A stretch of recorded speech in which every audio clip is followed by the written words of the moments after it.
आप कितने महान इंसान हैं इससे कोई महत्वपूर्ण नहीं होता और कितने सामान्य इंसान। आपकी जिंदगी कब किस चीज से जाकर मिल जाए और कब किस चीज के साथ खुशियां हो जाए, ये सिर्फ आपको बाद में ही पता चलता है। क्योंकि जीवन के अंदर जितनी बड़ी चीजें या जितनी छोटी चीजें, जितनी सामान्य चीजें, जितनी अद्भुत सी कहानियां होगी, वही तो आपको जीवन की एक नई मंजिल की तरफ ले जाएगी।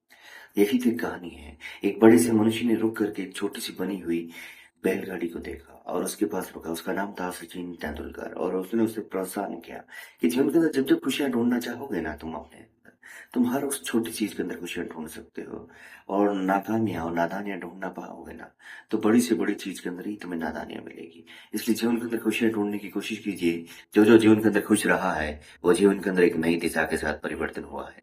परिवर्तनशील संसार है। अपने से बड़ा, अपने से छोटा और अद्भुत कहानियां हमेशा ऐसी होती है।